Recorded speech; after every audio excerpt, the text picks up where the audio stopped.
पानीपत की हरियाणवी मॉडल की लाश नहर में मिली। छाती हाथ पर बने टैटू से हुई पहचान। आखिरी वीडियो कॉल में कहा था बॉयफ्रेंड ने पीटा। नमस्कार, मैं रमनप्रीत और आप देख रहे हैं नवतेज टीवी। मशहूर हरियाणवी मॉडल शीतल उर्फ सिम्मी चौधरी की लाश बरामद हो गई है। उसकी लाश सोनीपत के खरखोदा में नहर में पड़ी थी। उसके हाथ और छाती पर बने टैटू से पहचान हुई है। शीतल मूल रूप से पानीपत की रहने वाली थी। शनिवार को वह घर से शूटिंग के लिए निकली थी। हत्या से पहले उसने बहन नेहा को कॉल कर कहा था कि बॉयफ्रेंड ने उसके साथ मारपीट की है, उसे जबरन अपने साथ ले जाने की कोशिश कर रहा है। इसके बाद कॉल कट गई। के बाद सोमवार सुबह शीतल की लाश सोनीपत से बरामद हुई। सोनीपत पुलिस ने पुष्टि कर दी कि यह लाश शीतल की है। वहीं आरोपी बॉयफ्रेंड की कार भी रविवार सुबह दिल्ली पैरेलल नहर में पड़ी मिली थी, जिसमें से युवक को लोगों ने निकाल लिया, लेकिन मॉडल गायब थी। जिसके बाद बहन ने गुमशुदगी की रिपोर्ट दर्ज करा दी थी।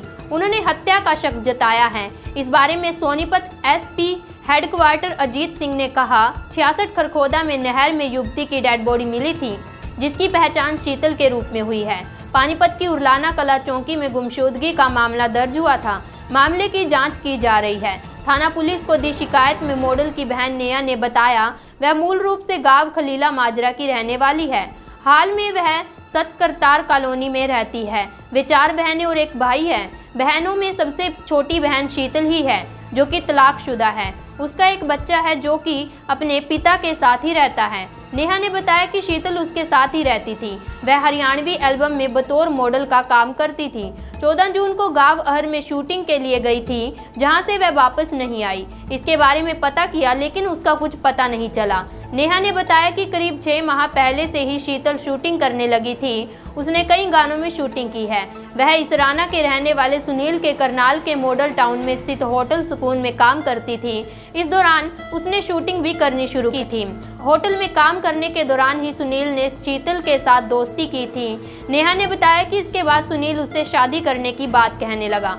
इस बीच शीतल को पता चला कि सुनील पहले से ही शादीशुदा है और उसके 2 बच्चे हैं। इसके बाद शीतल ने उसे मना कर दिया और वहां काम भी करना बंद कर दिया, लेकिन सुनील ने उसका पीछा नहीं छोड़ा।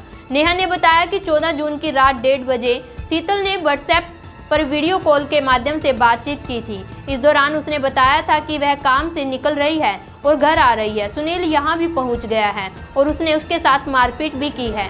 उसकी गर्दन पर चोट भी मारी है। वह उसे जबरन उसके साथ चलने के बारे में कह रहा है। हालांकि शीतल ने कुछ ही देर में घर पहुंचने की बात कही थी, लेकिन इसके बाद से उससे संपर्क टूट गया। रविवार को कार नहर में मिलने की सूचना मिली, जिसके बाद कहानी का पता लगा।